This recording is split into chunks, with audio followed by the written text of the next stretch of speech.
Alright, so the front side of your study guide is all about unit rates, and these unit rates involve fractions. And we have done problems like these, so hopefully you will feel prepared. Question number 1 says a crew of highway workers paved 2/15 mile in 15 minutes.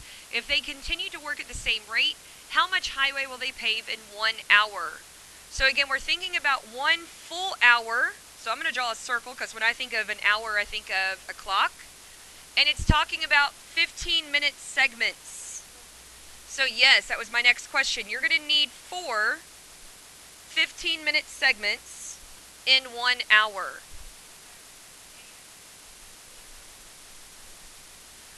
So this would be 15, 15, 15, 15. Now, in each one of these 15-minute segments, they pave 2/15 mile. So I'm going to write in each little piece 2/15. And that's going to help me visualize how many 2/15 I have, which is 4. So what I would do next is I would take 2/15 times 4. How do you do a fraction times a whole number, Damon? Very good. You're going to put the whole number over 1. So 4 goes over 1, and now we're multiplying straight across. So 2 times 4 is, and 15 times 1 is, can I simplify it over 15? Nope. So this is 8/15 miles. Question on how I got my answer. So I'm not asking you to do number 2 right now, but you can see that number 2 is extremely similar. And again, this is similar to one of the questions on your test. All right, so we're going to move on to question number 3. Question 3 says a cola company can fill 3,200 bottles every 1/5 of an hour. How many bottles can the cola company fill per hour? So I'm thinking about 1/5 of the hour. I need an hour broken into 5 pieces. And technically all those should be equal pieces, but you know, I'm not going to spend tons of time making sure it's perfect. In each one of these 5 pieces, I have 3,200.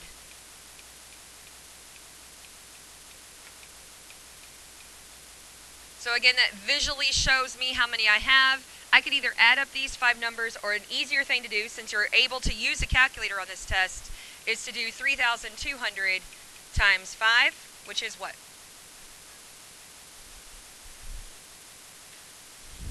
16,000.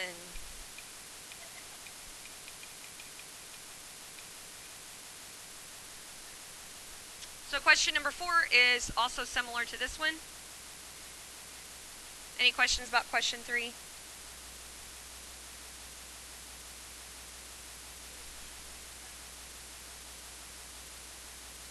Alright, so why I did 5 parts? Because of this fraction right here, and my denominator tells me how many parts I need. So 5 parts. Okay. Alright, let's look at question number 5. So it gets a little bit harder with question number 5. It says that Jeff hikes 3/4 of a mile every half an hour. How far will Jeff hike in 5 hours and 30 minutes? So I'm first going to show 5 hours and 30 minutes. So 1 hour, 2 hours, 3 hours, 4 hours, 5 hours, and 30 minutes would be half of an hour. So that would symbolize 5 1/2. And for each one of these hours, we're talking about halves. So I'm going to break them each into 2 pieces. But this is a half hour. I'm not breaking a half hour into 2 pieces, okay? So again, that still shows me 5 1/2 hours. In each one of these half hours, it says that he hikes 3/4 of a mile. So this would be 3/4.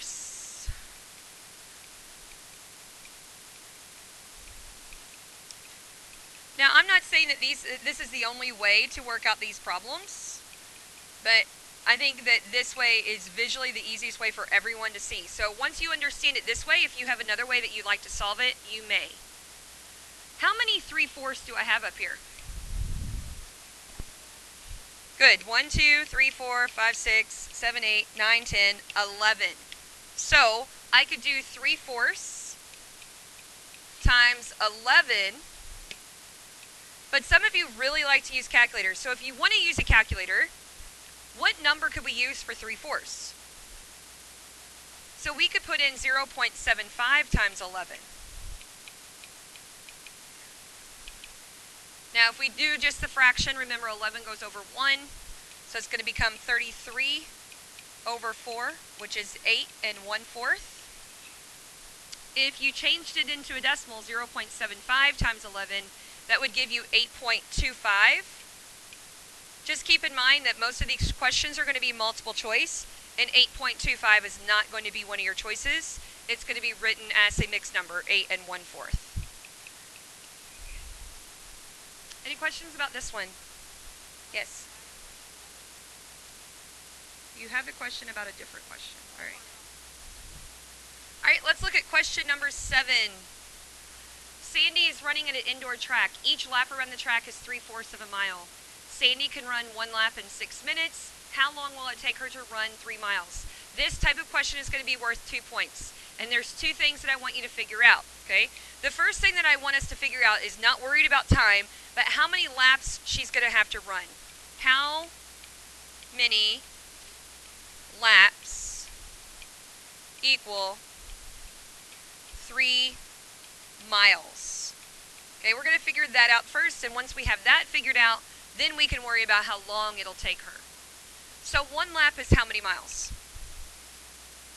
3/4. So obviously 1 lap is not going to be 3 miles. It's going to be 3/4 of a mile. So let's say she runs another lap.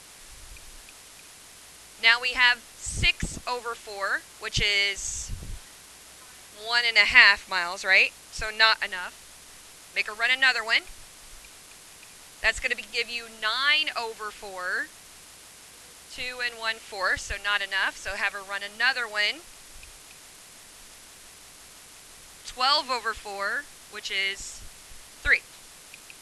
12 over 4 equals 3. So how many laps is that? 1, 2, 3, 4 laps.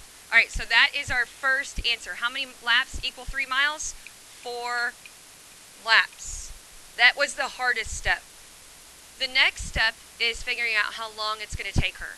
So it tells us in our problem that 1 lap equals 6 minutes. So if 1 lap equals 6 minutes, then 4 laps equal 24 minutes. You got it.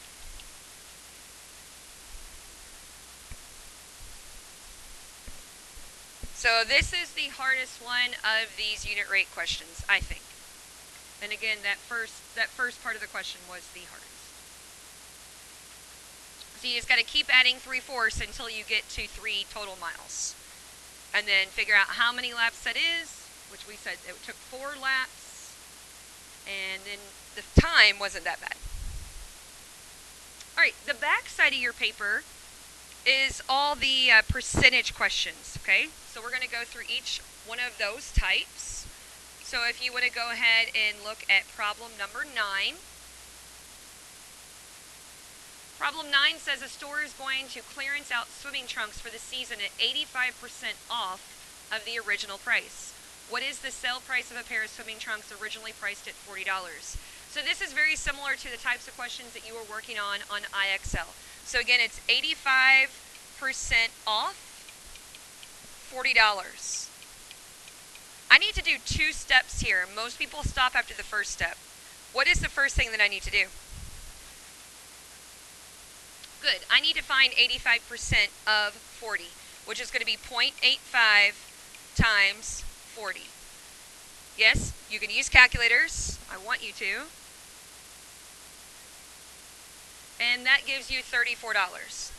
Most people stop at this step, but this is not your answer. This is the amount off. So if they're taking $34 off the price, how do we find the final price? Very good. We need to do 40 minus 34 to get, my thing messed up, it's okay. $6, right? $6. So be very careful that you're not in a hurry tomorrow when you do this type of question and just find the 85%. I'm telling you that that answer is going to be one of your multiple choice possibilities, okay? Because they know that people are going to make that mistake and they want to kind of trick you into picking that one. So 85% off means you're only paying $6. Tommy.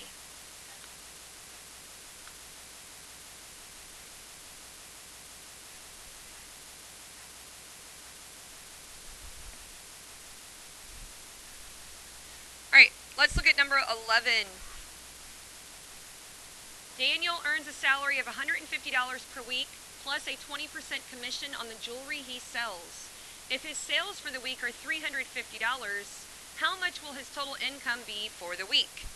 So again, be very careful when you're reading this. It says that his salary is $150 plus the 20% commission.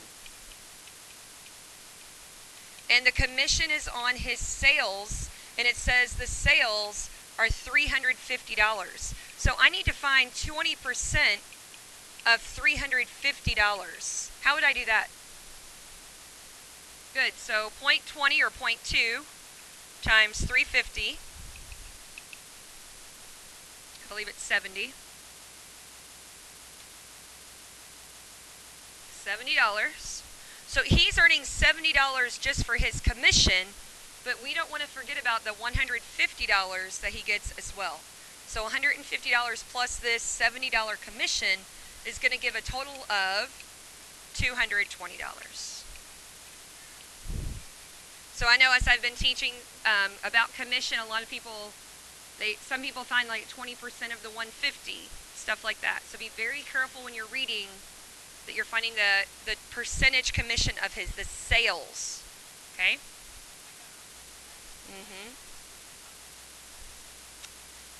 All right, so question 12 is similar to question 11, so let's go ahead and look at question 13. Question 13 says, Suzanne bought a sweater at the sale price of $25. The original cost of the sweater was $40. What percent of a discount did Suzanne receive when buying the sweater? So this is similar to the other IXL that you've been working on. So again, the original price was $40, and the sale price, the new price, is $25. Obviously, that's a discount. The price went down. But I want to find what percent it went down. What do I do to find that? Tommy. Good, so I need to first find the difference in the two amounts, which is $15. And now what do I do with that, Tommy?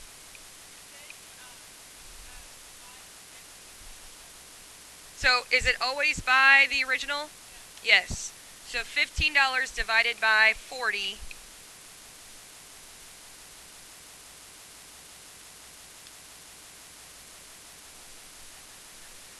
0.375. What would that be as a percent? A percent. Let's not round. Let's not round. 37.5%. So don't round unless things tell you to round, okay? So again, as a review of those steps, you find the difference in the two numbers. Then you take the difference divided by the original. That's probably the thing that people forget the most. Again, it's the difference divided by the original. And then you turn your answer into a percentage. Any questions about this one? All right, then let's look at our last one, question number 15. There's a typo in this one too, Ryan. Yeah, she takers her family. Julia takes her family out for dinner. The dinner for all 5 members of her family totaled $72 before tax. The server did such a great job, they're going to leave her a 25% tip. What would be the tip left for the server? What would be the total of the bill, not including sales tax? So this is a 2-point question as well. You're getting a point for finding the tip, and then you're getting a point for finding the total bill. So first of all, if the food bill was $72, and they're going to leave a 25% tip, how would I figure out what the tip is? Good. And when you do 0.25 times 72, you get $18. So that is the tip. The second thing that you want to do is you want to find the total. Now, we are not worrying about sales tax. You're not going to worry about sales tax on your test either, okay? So how would I find the total? Add the food plus the tip, right? The food plus the tip, and that gives you $90. So again, 2 points here because you have 2 different answers. Okay. So the next thing that I'm going to do is